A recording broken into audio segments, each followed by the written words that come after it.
Welcome back, friends. Well, if we're talking about a historical action, we have to have a historical setting. And for me, these next few dates are sad. In my mind, they are sad. I know for some of you might be listening and you'll find at least perhaps one of them positive, but I do not. The setting for Our Lady of Fatima. In 1517, we had the Reformation, the cleaving of Christendom um, into, every so often I'll hear people have various sundry, how many Christian denominations there are, like, and 50,000, 60,000. Every time the pastor dies, we get a new one. And for Catholics, I'm afraid, yes, we have some semblance of togetherness, but in fact, we too have been split asunder. So for me, that is a sad thing. 200 years later, the Masons are established. They set the philosophical groundwork for the French Revolution. 1917, so now we're at when Our Lady is coming onto the scene. 200 years again, we have the fall of Russia to Marxism. We have the Masons parading in the square of the Vatican, which horrified St. Maximilian Kolbe so much was to form the Knights of the Immaculata.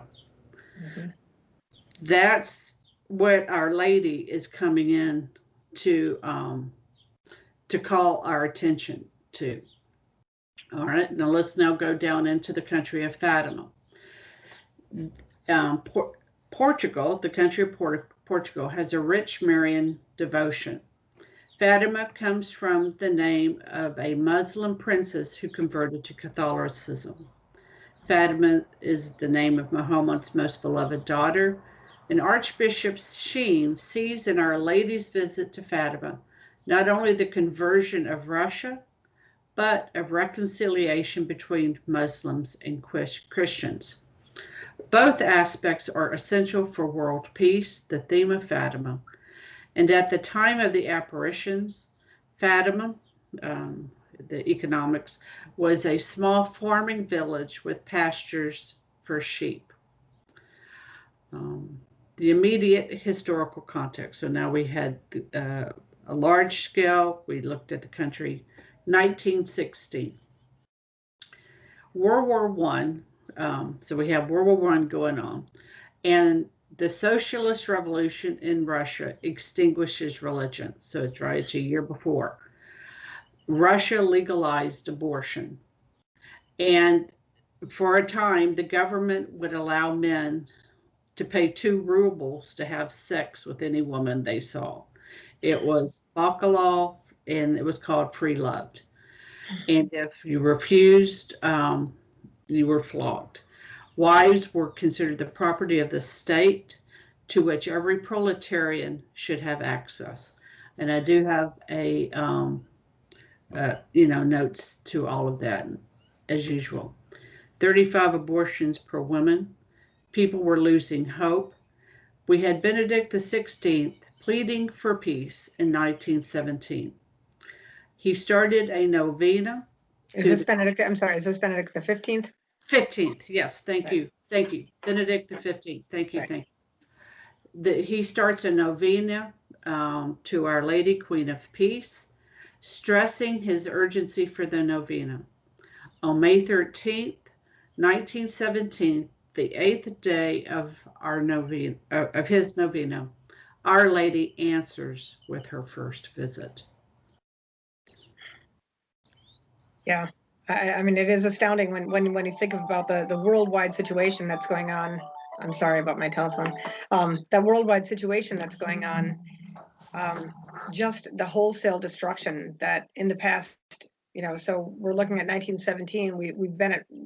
Europe has been at war now for 2.5 solid years. And the wholesale destruction of World War I was something that really no one had ever seen before. And so you can imagine the cri de coeur, right, that really came from Benedict the 15th, begging for peace. So He did. He absolutely did. And I think we should take a note on how Our Lady, are always at the behest and at the service of her King and Son, chooses to answer the prayer. Because in our own day and time, a number of us have put forth prayers as well for our country and for the world. And the Lord answers those prayers. He really does. But He doesn't always answer them, perhaps in the way we expect Him to. And this is how our Lord chose to answer Pope Benedict's novena. And it's by appearing to three little shepherd children. So the three visionaries. Lucia dos Santos, she was the youngest of 7 children. She's cousin to Francisco and Jacinta, or Jacinta. Do you say it Jacinta? Jacinta. Yeah, I think Jacinta. Her father had spent, all right, so first up, so now we're going to start to come into a little bit of difference of opinion, but this isn't from Sochi. This is from other scholars. Her father had a tendency to spend his evenings in taverns after dinner, and he was not religious and indifferent, and he was also indifferent to the faith. That's from the Denver Catholic. Other sources will say she came from a very religious and pious home, and everybody was, copacetic and all of that. So that's point number 1. You can take that how you care to. She received her first communion a year later, at 6 years, because she knew her faith well. And so she will be 10 she's 10 at the time of the visitations. She is the only seer to live a long life, if not sorrowful, and dies at the age of 97 on February the 13th, 2005. Francisco Marto, 9 years, yet barely 2 years after the first Fatima apparitions, Francisco dies of influenza in the spring of 1919. Lucia thought his greatest defect was an attitude of indifference to injustice to himself. And that's an interesting insight. It's not that he did injustice to other people, is that he would allow other people to take advantage of him, and he didn't correct that. So I found that very interesting. So, for example, if another child took something that belonged to him, he shrugged it off. And Lucia sees that as a defect. And that's going to be counter to a number of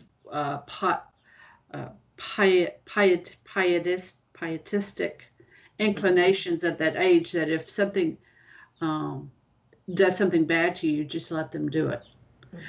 There's a real strain in older forms of spirituality that have that, and Lucia counters it. Jacinta Marto, 7 years old, also will succumb to influence in February of 1920. So the poor mother loses 2 of her children. Though the youngest of the visionaries, perhaps she grasps the meaning of the apparitions easily. I mean, especially for zeal of the souls, most deeply. So those are our peeps that we will be looking at. Yeah, and I think both Jacinta and Francesco have been at least beatified. I don't know if there is anything beyond that, which is another possible reason to put more weight or more credence on this particular apparition than you might not if you're looking for signs from the church of affirmation of its truth. And Sarah perhaps alludes to a point that I think will be developing moving forward, is that some Marian scholars, Sarah and I both started with clear delineation between public and private revelation. But because of the nature and the miracle attached to it, Some scholars want to put it in somewhat of a third category, that it has a little bit more oomph or a little bit more binding than your other ones, including, let's say, Lourdes or Our Lady of, perhaps Our Lady of Fatima. Yeah, I mean, that is interesting because there's a very big difference between, let's say, the apparitions at Lourdes, right, and the apparition in Wisconsin at Our Lady of Good Help, which are really, I guess, introductory, as it were, or affirmatory of two of the dogmas that the Catholic Church was to proclaim, right? I mean, so Lourdes really gives an impact to the truth that the church had proclaimed, the dogma that the Blessed Mother was conceived immaculately, and the secondary dogma, which was proclaimed in the 1950s, that the Blessed Mother was assumed into heaven. So both of these two apparitions are really more affirmatory of two dogmatic points. But Fatima is particularly other. It is. And it's fair to acknowledge that as part of our, discovery process. That it is other. All right, my friends, we will be back and start to look now at a skeleton overview of Fatima.